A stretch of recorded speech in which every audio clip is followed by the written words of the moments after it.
I'm Matt Egan, Director of Federal Affairs at States Trust, the federal project of the Texas Public Policy Foundation. Joining us today is EJ Antoni, economist with the Heritage Foundation and former TPPF alumni. Thanks for coming and joining us again. My pleasure. Thank you for having me. Well, we had you back because a lot has happened with the economy since we talked last, and we really think it's time to kind of do a recap on what's happened and how things are looking throughout the rest of the year and just kind of projecting forward. So I think we'll start with the hot topic really on everybody's mind here at the start of August is we had what looked to be a truly terrible jobs report in July. Can you explain what that meant and kind of what a jobs report means looking at the economy as a whole? Sure. I think the biggest thing that made headlines was the fact that the unemployment rate jumped as much as it did. Now, actually, that had a lot to do with Texas because of the hurricane that blew through and you had a surge in unemployment insurance claims that were filed. So some of the jump in the rate is actually not as big a cause of alarm as some people thought because those disruptions are essentially going to work their way out of the system over the next couple of months. We actually saw that with the most recent weekly jobs report claim where the number coming out of Texas was way down. However, the number was still high enough that it triggered a recession rule that the Fed likes to look at. And it's not based so much on just the level of unemployment, but how unemployment has behaved over the last year. So the fact that it has increased as much as it has is really what's causing so many recession warning lights, I guess, to go on at this point. However, it really is just the latest in a long string of data that we have that all point to the same thing, which is that the economy is not doing well. Growth is anemic. We still have inflation much higher than the official numbers are telling us. The consumer is really hurting. And that can only go on for so long. That is always going to eventually lead to a recession because you just can't sustain the current level of economic activity. And I think what investors are finally starting to price in, this explains a lot of the market turmoil we're having these days, investors are finally starting to price in the real odds of a recession, whereas for months now, they've essentially been pricing equities on nothing but a big bag of hope. A lot of it had to do with AI, thinking it would lead to all these tremendous productivity gains. And some of that may be true in the long run. And it probably will be true, quite frankly, but not to anywhere near the extent that people are pricing things like NVIDIA, for example. Well, that's overall discomforting, but I think we kind of saw this coming. So last time we spoke, we talked a lot about how government spending was, quote, overheating the economy. And the phrase you used that I really liked was stealing economic growth from the future. So is this that bill coming due? In part, yes. Both the consumer and the government are kind of running out of runway at this point. The latest consumer credit data that we got shows that revolving credit, which is mostly things like credit cards, right? So you can borrow money, pay it back, and then that line of credit is still open to you. So it's revolving as opposed to non-revolving, which would be things like you got a student loan, you paid off the student loan. I know a lot of your listeners probably haven't paid off their student loans, but once you do pay it off, what happens? Well, then the loan's done. It's gone. It's not as if you have access to that money again, right? If you want more student loans, you have to apply for a brand new one. So that's non-revolving debt. But the revolving debt, again, mostly credit cards, that just hit an absolute wall in the latest data. And the numbers are actually declining. In other words, credit availability is going down and fast. Now, that could be because consumers are just deciding they don't want to borrow anymore. It could be the lenders deciding they don't want to lend anymore. It could be both. So we need a little bit more data to figure out which exactly is going on. But whatever the case, the consumer has been relying on credit cards to make it from paycheck to paycheck each month. And so you take away that lifeline and you combine that with the fact that savings have been greatly depleted. The savings rate today it's less than half the pre-pandemic rate. It's almost 2/3 below the long run average. So savings are way down. Consumers are just tapped out. They don't have any money left in the bank and they don't have any money left they can borrow. So that means that you're going to see consumer spending numbers take a big, big hit. In terms of the broader economy, that's somewhere between 2/3 and 3/4 of GDP. So if you're going to even just have that flat line, that's going to have a dramatic impact. And the other thing that I think is important to remember when we look at those GDP reports is you have what is sometimes called, actually was usually called government spending, but it's really not. That's kind of a misnomer. This is just government purchases. So let's say the government is paving Independence Avenue here, right? They're buying the asphalt or the concrete, whatever the case may be. That goes under government spending in the GDP report, any direct government purchases. But there's a lot of other spending that government does, like welfare, for example. But when the government sends you a check and you go out and spend it, that doesn't get counted as government spending in the GDP report. It gets counted as consumer spending. So it's already alarming enough that government purchases are growing faster than consumer purchases are, right? That's obviously a big problem because you need the private sector to grow faster than government for anything to be sustainable. But a huge chunk of even the small amount of consumer spending growth we're seeing is actually just government transfers. That amount has been pretty steadily increasing month to month. So we have a lot of really big red flags here. Again, the consumer is just running on fumes at this point. They've been relying on savings. They've been relying on welfare. They've been relying on credit cards. There's no gas left in the tank. Well, those are all red flags. I couldn't think of one positive thing you said to try and even latch on to look at something there in that. So let's connect this then to what we've seen with, I guess, the stock market over the last, week and a half or so. It seems to be almost all red indicators, and that seems to be a longer trend as well. So can you connect? So you said investors are seeing these signs in these job reports, and they're seeing consumers no longer spending. So let me see if what I say is correct. Might be a better way to try and come at this.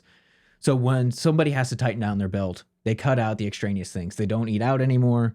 Their children might get less, toys for their birthday or something like that. You buy lower quality items. So you basically go down to just the necessities and you cut out the other things that you have to. So what does this mean for investors and for everybody's 401k? Again, not good news. You have to be really, really careful investing in a climate like this. You brought up something we like to call a substitution effect, where people say, I can't afford X anymore and I need to buy Y instead. We see this a lot with food, for example, where consumers are saying, I can't afford steak anymore and I'm going to switch to chicken or pork or some other kind of cheaper alternative for protein. And that's one of the reasons why typically when you get these spouts of high inflation, the price increases you see for beef are typically not as much as the price increases you see for those cheaper meats, because everything's getting hit by inflation, right? So the price of everything is going to go up, but the demand for beef is going down because nobody can afford it anymore. So even though you are spending more for chicken than you did 3 or 4 years ago, you're still spending less per pound than you would be for steak. So, but that compounds an even bigger problem than on lower income Americans who are already kind of acting that way. Now their prices are going up on their products, and there is no lower alternative. Right. Exactly. And this is one of the reasons why inflation hits those folks the hardest. I mean, the wealthy are going to do just fine. They already had their cash. They weren't even in cash, right? They had their wealth in equities, in houses, right? Other hard assets that have all appreciated in price with inflation. What did lower income folks have? If they have any savings at all, any wealth at all, it's just cash in the bank, which has lost a fifth of its value in the last 4 years. It's been terrible for them. And their prices have gone up at a faster pace than the prices of higher end consumers. And it's not just theoretical. The Bureau of Labor Statistics actually has a series they release periodically that shows income, or rather shows consumer purchases, but it's based on income quintile. So they break it down based on how much people earn. And what it shows, sure enough, is the items that are purchased disproportionately by the lowest income group of folks are the things that have gone up fastest. And it's exactly the opposite for people at the high end there. So going back to your question on investors, though, what do investors do in a climate like this? Things like Walmart a lot of times can do very, very well. Or Aldi's, right? These what are commonly seen as lower price or discount stores, because that's where consumers flock to because it's all they can afford. And you really do see, again, that substitution effect, that shift in consumer preferences and tastes away from something that's more expensive, even if it might be better quality. It's just not affordable anymore. And you see people moving into more economical choices, more of that bargain environment. And that really can affect how you want to allocate a portfolio, for example, as an investor. No, that makes sense. And it seems like the most logical thing we've discussed so far, at least, is people having to react to the truly terrible point. So you brought up how housing market for a second there and hard assets. I saw a recent study the other day that I'm pretty sure must have seen as well, that 70% of renters, or might have been higher than that, said that they don't think they'll ever be able to afford to own their own home in the current market. So kind of using that to take a look at the housing market currently and how it's been over the last few years and where it's going, we've seen prices across the country just skyrocket over the last few years. Interest rates were at all-time highs. So it makes sense people saying, like, I could never afford this $500,000 home, which just a few years ago would have been only $300,000. Like, that was attainable. Now it's not. Can you kind of go into how we got to that point and where it looks like we're headed? Sure. I know that's a big question there. No, but it's a really good one, because sadly that 70% of renters that feel that way, they might be right. I mean, we have created such a divide in this country between the haves and the have-nots because of the policies of this administration. I mean, people don't realize, yes, inflation is a tax. It's a tax on everybody, but it's a tax primarily on working folks. It doesn't hit the wealthy anywhere near the same way that it hits lower and middle income people. And housing, I think, is a really good example of that. So when the Fed printed all this money for the Treasury to spend, in order to do that, but also to keep the borrowing costs on the debt down, the Fed had to push interest rates essentially to zero and keep them there for a long time. And the result of that was the 40-year high inflation that we got. But the other thing it did is, by reducing borrowing costs to the Treasury as much as they did, it was impossible to only reduce borrowing costs to the Treasury. In other words, it also forced down borrowing costs in the private marketplace. This was why you had some firms, for example, that were better capitalized than major banks. In other words, they were just swimming in cash even before the pandemic. And yet in 2020, when interest rates basically went to zero, they started borrowing money hand over fist. Why? It made no sense. They have all this cash. They're not doing anything with it. Why would they borrow to get even more liquidity? It's because they used all that money to buy back stock that was paying dividends. And the return they got on the dividends for owning their own stock was higher than the interest rate they were paying on the money they just borrowed.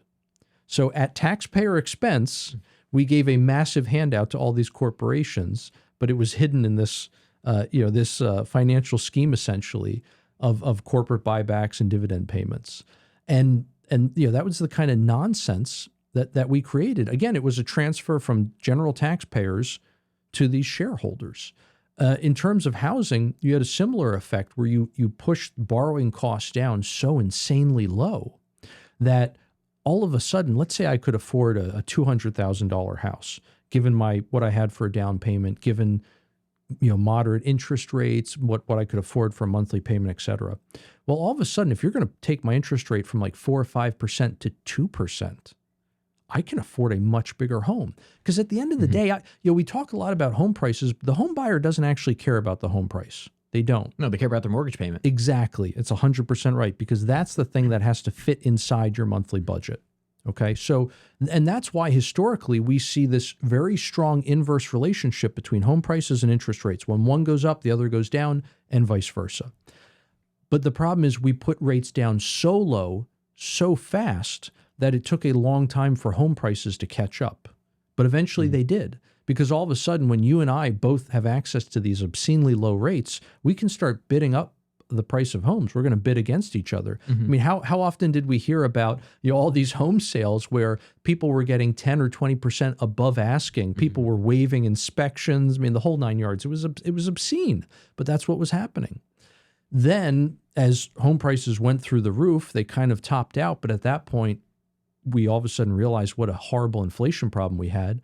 And the Fed was so behind the curve, they had to hike rates very hard and very fast, just like they had dropped rates hard and fast. Well, now you had this deadly combination of high home prices along with high interest rates. And that's where the monthly mortgage payment just completely exploded. Today, on a median price home, so we're not talking a mansion here, just a median price home, the monthly mortgage payment is 116% higher than it was in January of 21 when Kamala and Biden took office.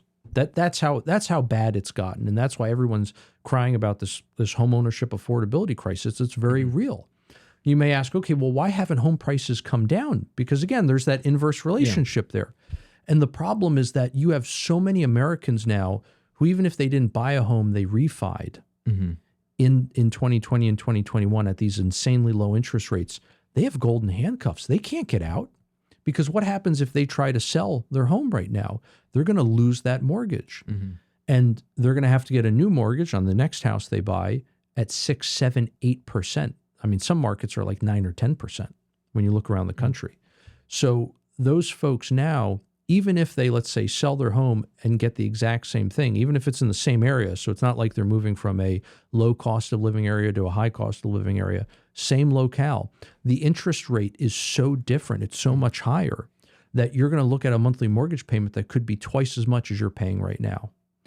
Well, I can't do that. So now I have to sell my home for a huge premium if I'm going to be able to get the same thing somewhere else, because I don't want to downsize. So that actually put even more upward pressure on home prices, and it completely froze over the market for existing homes or used homes. Now, typically, again, the normal relationship is when the market for used homes tanks like that, there's a big incentive for home buyers, or home builders rather, to build new homes, and that supply goes up and it counteracts it and the market goes back into balance. But the inflation has been so bad the last several years that home builders' costs are at record highs today. They can't drop their prices to sell more homes, because otherwise they're going to lose money. So they also have to keep prices up at these record high or near record high levels. So both the existing home and the new home market are just completely frozen over. And sales today are actually, it's about 30% lower than they were in 2001, almost a quarter century ago. So think about how much bigger the housing market is today, how much more the population has grown today. And yet there is much less economic activity in that market than, again, about a quarter century ago. So if you're a renter, right, all that is background. To make a long story endless here, if you're a renter, you're already paying record high rents today, right? You're getting squeezed 8 ways to Sunday at this point, whether it's food, whether it's your car, you name it, car repair, car maintenance, just putting tires in oil. It's the whole thing is just absolutely insane. The cost of driving is about 45% higher today, once you include everything like maintenance costs and repair and not simply just the price of the vehicle. It's about 45% higher today to own and operate a vehicle than it was 4 years ago. So even just getting around is insanely expensive. Eating is insanely expensive. So if you're a renter, my point is that you have no money to save at the end of the month. So it's hard enough just to scrape together enough for a down payment. But even if you do, the monthly payment on the home you want to buy still isn't affordable.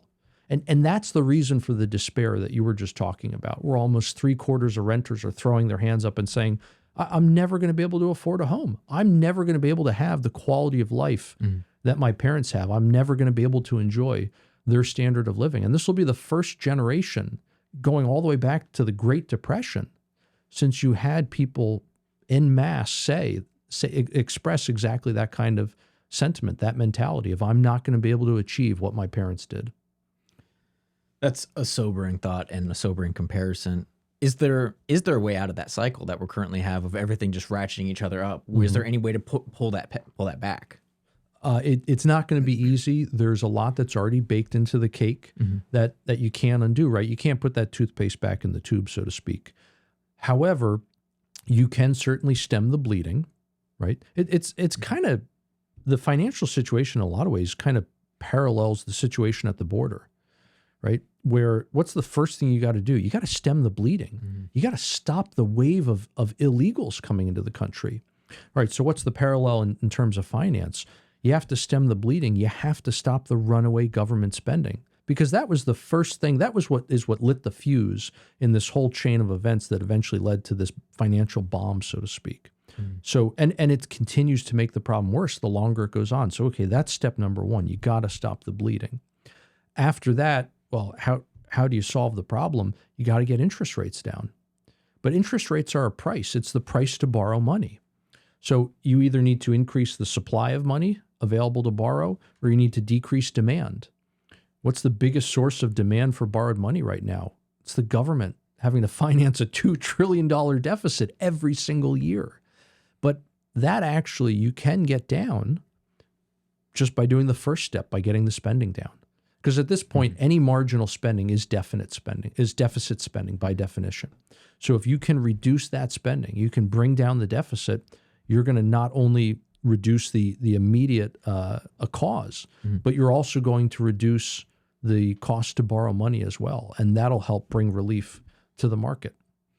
So yeah, bringing that down brings down general interest rates on just about everything in Americans' lives. It brings down your mortgage interest rates, your car payment interest rates, your credit card interest rates, which have all obviously in coordination with everything we've just said, gone up and have increased that drag onto the American economy and Americans' lives. That's a tough order, though, getting Congress and the White House to actually stop spending money. I mean, to the first question I have, though, to anybody who supports this government spending is, somebody please explain to me how over the last almost 4 years, those trillions in dollars in new spending have actually made your life better. We talk about this all the time. In our lifetimes, we've seen government spending, completely be blown out. How's it really made our lives better?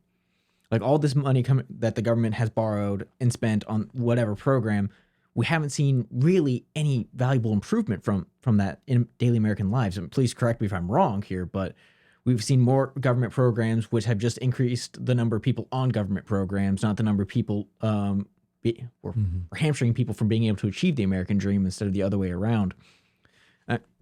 So how do we reverse this decades-long course? This isn't just the Biden administration, Biden-Harris team, but they really, I guess, added more fuel to the fire than anybody else has on the spending. So how do we convince Washington to pull back, something they haven't ever seemed to want to do? That's a great question. That is the $35 trillion question, I guess you could say. And I suppose take this with a grain of salt. I'm a monetary scientist, not a political scientist, so I'm a little out of my wheelhouse here, but I'll take a stab at it. The problem is that politicians today have to play Santa Claus. And you get elected by promising your constituents more goodies than the next guy. And so that only works because people have this fictitious notion in their head that the federal government is this magical entity that allows me to live at the expense of everyone else. And to a certain extent, that's true, but everyone else is doing the exact same thing.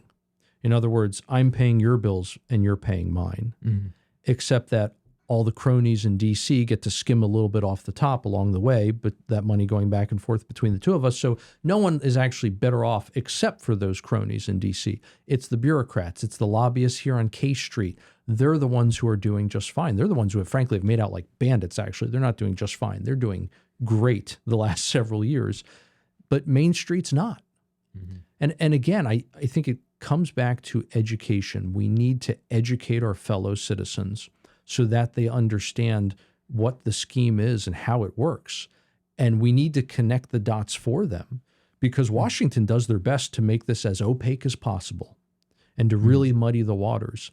And we need to clarify those waters and clarify, again, for our fellow citizens, exactly what is going on and exactly how this revolving door of money works.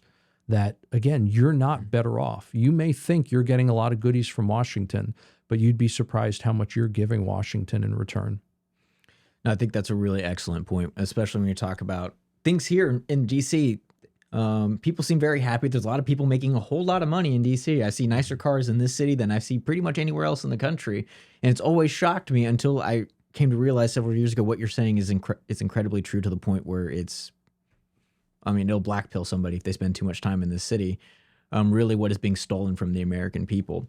So I'd like to use that to kind of jump into the next point when we talk about how people's wages been impacted. I guess since we last spoke, and then kind of looking forward through all of the things we've discussed through this government spending, we see the Biden-Harris team get out there and say, the American workers' wages have never been better. They've never been in a better position.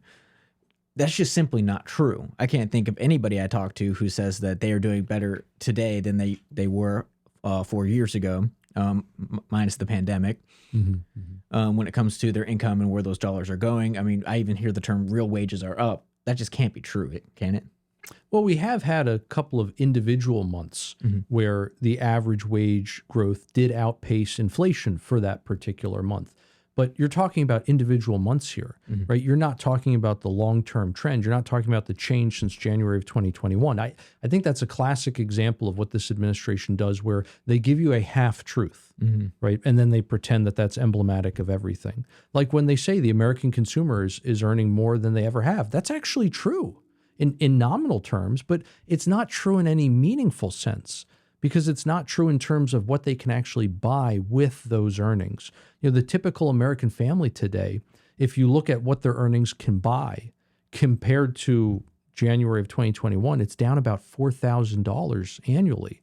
In other words, the typical American family's annual salary, it's as if it got knocked down $4,000 compared to January 2021 when these clowns took office. I mean, that's appalling. For a lot of people, I mean, that's the difference between being able to buy a used car for a kid.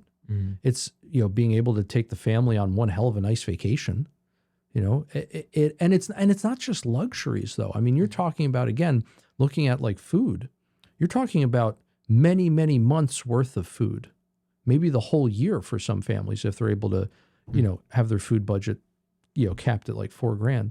So I don't want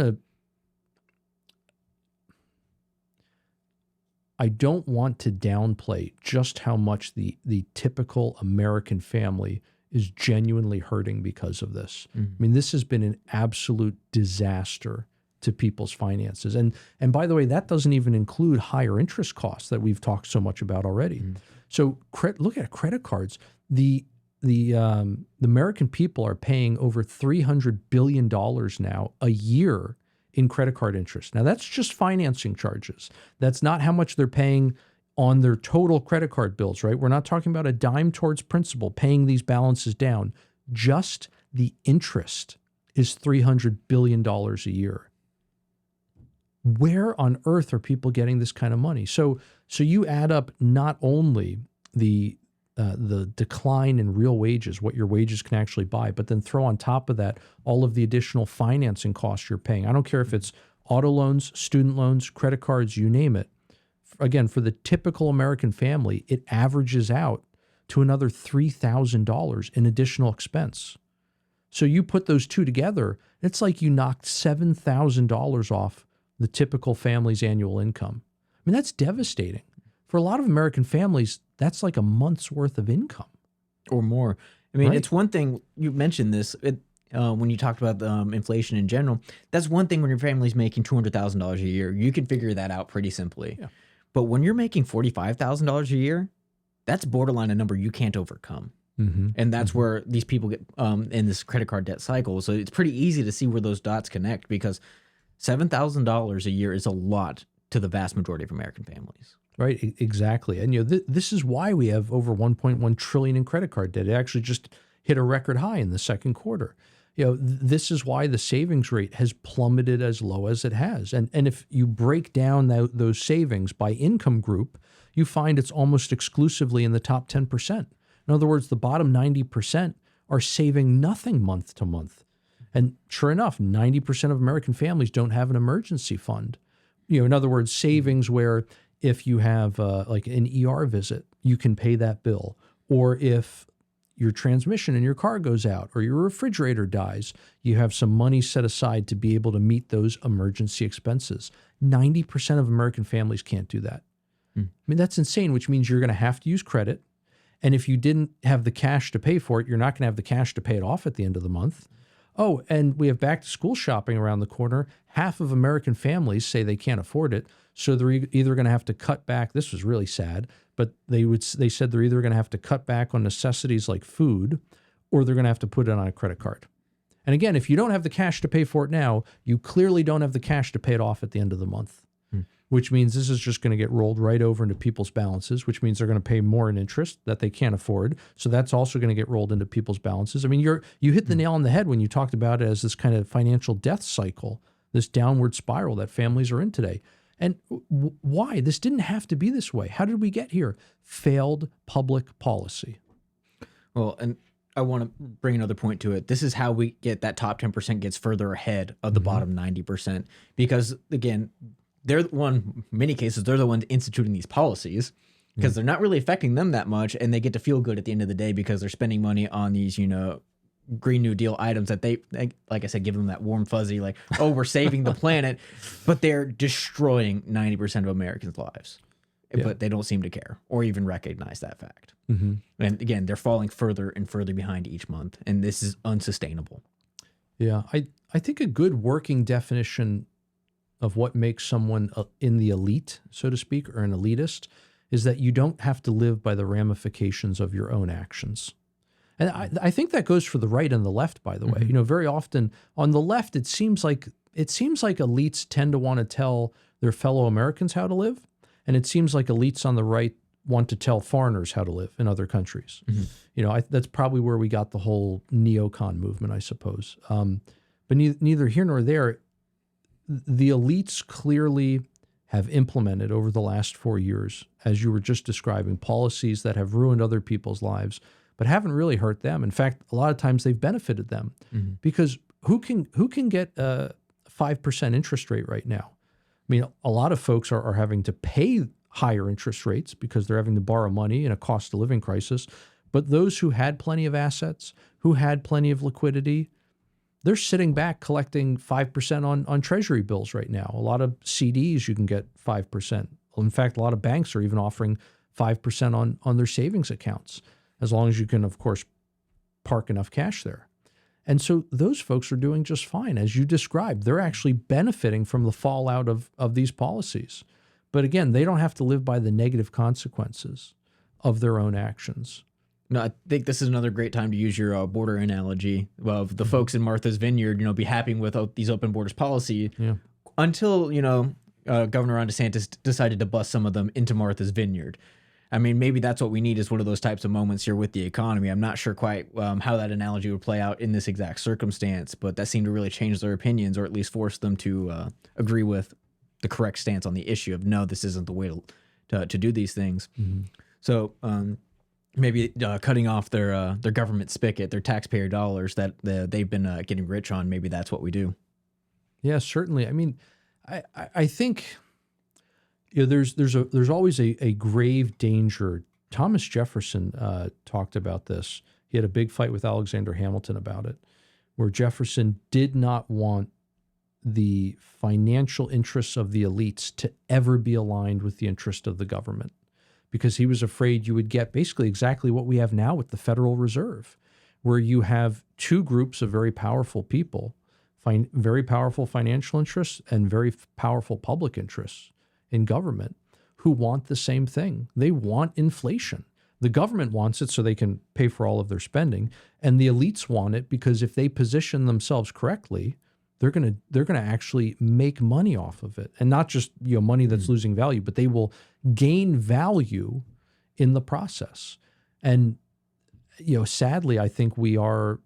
I think at this point it is undeniable that has become a reality. What Thomas Jefferson feared so many years ago. And as we discussed, looks like our only way out is to, again, stop the spending. These government programs aren't helping the people that we're told that they help. Instead, they're actually pushing them further down, and they're lifting up the people that Kamala Harris allegedly says she wants to tax. She wants to do we're only going to tax people who make $400,000 a year. That's the only people we're going to raise taxes on. I don't think that's ever going to come true, because that seems to be exactly who her and Joe Biden's policies are benefiting. And again, the issue gets so convoluted, though, it's incredibly difficult for people to understand that. Instead, they hear, well, we're only going to raise taxes on the wealthy, and we're going to be ensuring, everybody gets their fair share in benefits, or those are the lines that we keep hearing, but that's just not true. So how do we simplify this message? We've been talking for about a half hour. We've hit a couple different topics, but how do we simplify this and make it so that people can understand? Not everybody has time in their day to, spend a half hour, looking through political issues or how the federal government spending is affecting their lives. Sure. Because it's just so complicated. So what do we do? Again, I think it goes back to educational efforts where we need to really hammer home for people. The government doesn't have any money. You have money. And the government can't spend money unless they take it from you first. And so every dime of government spending is always paid for. And you're always going to pay for it. Now, there's a lot of fancy ways they can do that, right? So they don't necessarily have to take it from you with income taxes. They hide their taxation as much as possible. And that's what inflation is. It's taxation without legislation, so to speak, because Congress didn't have to pass a bill and the president didn't have to sign it to say, we're going to steal. That's what they're doing, right? We're going to steal without people realizing it.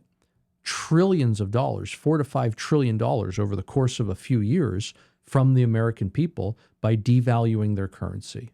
That's what they've done.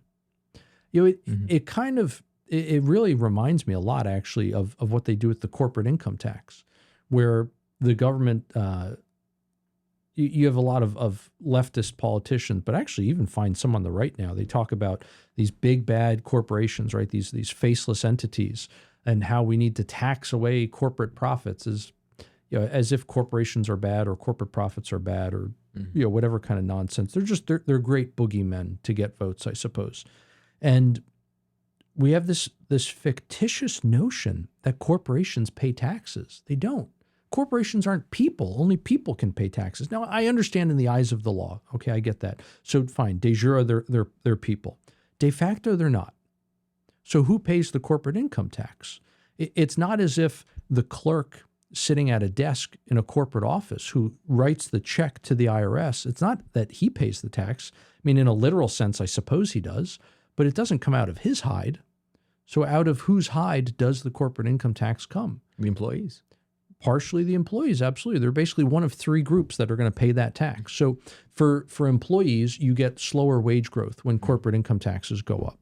But you also pay it as a consumer, right? The folks who shop at Walmart are paying the corporate income tax for Walmart in the form of higher prices.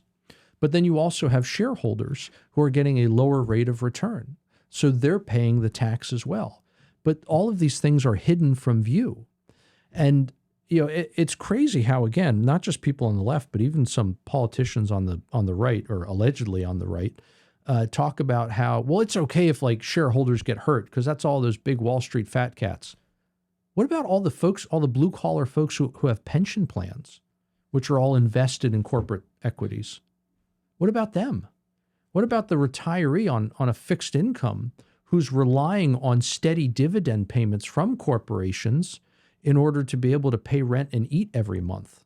I mean, these people are insane. They are, once again, going back to something we were talking about earlier, they are elites where they don't care really about what the fallout is from them hiking the corporate income tax rate. All they know is that it's going to help them get votes because they can brag to their constituents. I took it to the rich people who don't like you. No, you didn't. You took it to me. You hurt my return on investment. You made me pay higher prices and you made me earn less at work. Gee, thanks a lot. But this is the kind of stuff the government does. In order to get as much taxes out of you as possible, they hide it as much as possible because it's the only way you'd be willing to stomach it.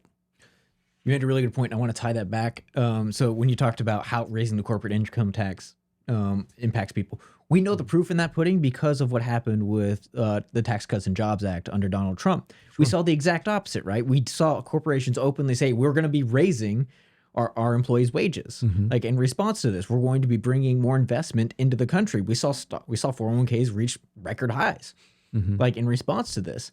Not that the media would ever cover it that way, but that's truly what happened. So it makes sense that the exact opposite happens when we talk about raising these corporate tax rates. But you're 100% right. They're faceless boogeymen, and it's always nice to, be mean to people who have more than the general population. Generally, people like that throughout human history, no matter what, because people feel like that that's all in the back of my labor or whatever argument you've most recently heard from whatever leftist outlet. But but again, it takes that extra step to explain to folks how no, that money's really coming out of your pocket. So I want to connect this kind of to what's going on with Chevron in California and the California economy in general. Many people say, California is, the future of the United States. And I think if it is really that way, we need to see the red flags for what they are that are coming out of it. And Chevron's just an example of, these corporations just fleeing bad environments. So can you kind of explain why Chevron made the decision it did, and then kind of what that means for the future of our country if we decide to go the direction of California? Yeah, I mean, Chevron left because California's horrible. And to be as pithy as possible. Yeah. I mean, who on earth wants to do business in a state with not only such a high tax rate? I mean, the tax regime there is just absolutely awful, but so is the regulatory regime. And you are imposing all of these additional costs on business, where if they literally just up and move to a much more business-friendly place like Texas or Tennessee or Florida, they can make a lot more money by doing absolutely nothing differently. In fact, they actually get to do less in terms of regulatory compliance, right? They have to pay less in taxes. It's a win-win. So essentially, momentum is pretty much the only thing keeping people in California at this point.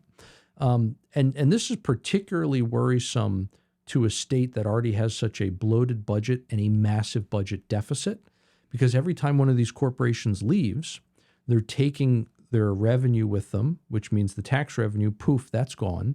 They're taking people and jobs with them.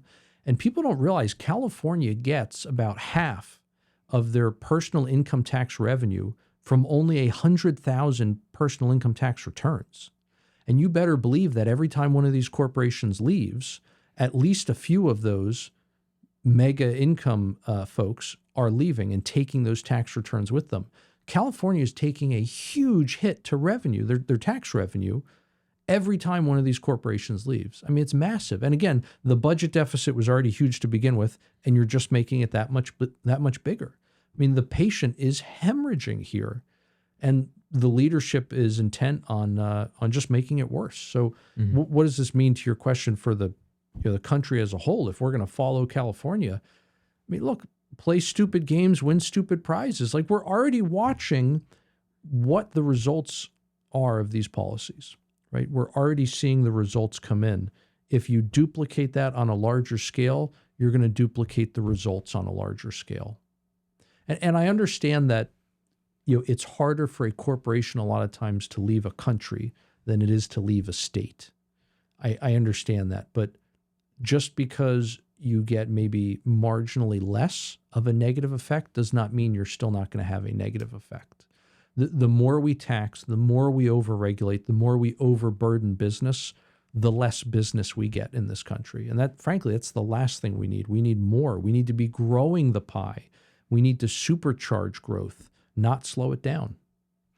No, and that makes all the sense in the world. And we do know for a fact corporations do leave countries. It does happen. Maybe not as much as they do leave states, but it happens.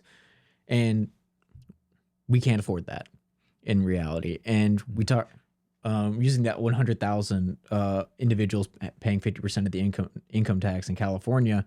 I mean, I think that's a great example of how these people are paying a vast share, not just a fair share, as Democrats love to say, but they're paying a vast share of the taxes in the state of California and nationally speaking. So I think that's just a false talking point for another boogeyman out there. Yeah, and if you look at the highly progressive income tax code in California, again, to your point on how we're mirroring California policies at the national stage, the national income tax is also highly progressive. Maybe not quite as bad as California, but it's pretty bad. So much so that the bottom 70% of income earners in this country, if you take them collectively as a group, they have a negative income tax rate, federal income tax rate.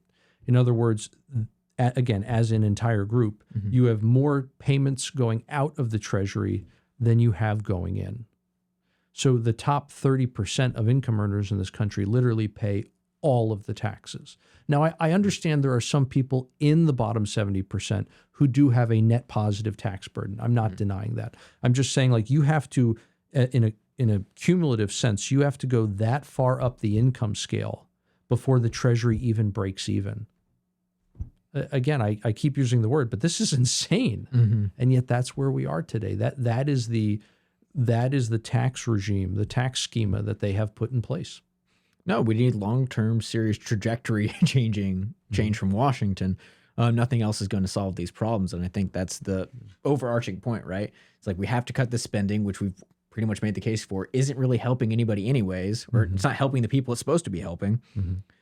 And once that happens, there will be reactions down chain that start to benefit every American's life, not just the low income, but truly every American will see impacts and be able to again raise themselves up, make the decisions, spend their own money the way they want, not have the government spend their money the way the government wants, to do what's best for themselves. Exactly. The fastest period of long-term growth in this country, it's not like just an individual year, but long-term growth, we're talking decades, was when government spending amounted to about 3% of the nation's income. 3%. That's it. I mean, we are, depending on how you want to calculate it, we're somewhere between 6 to 10 times that today. And there was no income tax. The only thing we taxed were imports. That's one of the reasons why I actually really like this idea of shifting away from the income tax and relying more so on import taxes. It makes the tax much more visible to people. People look at the price of an import and they can clearly see, here's how much this price has been increased because of taxes. And that was one of the reasons actually why the population consistently demanded lower government spending, because they knew they wanted the lower taxes that went along with it, because they didn't want to pay more for those imported goods. Sounds like a positive incentive structure. Exactly. So that beautiful combination of, we're going to rely on highly transparent, highly visible taxes and also highly painful taxes, and we're going to keep government spending to this relatively low portion of the economy or of the national income. That created a true winner.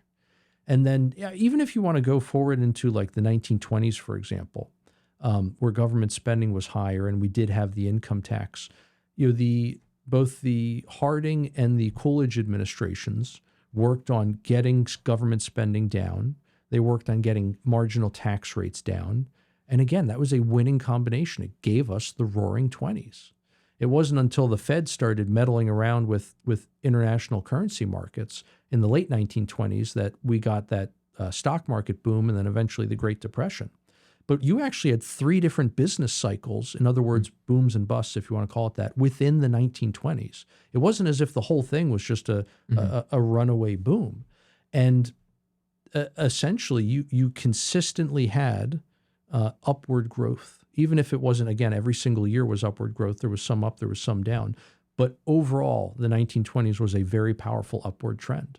The government was literally getting out of debt. It's the last decade we've had where America was getting out of debt.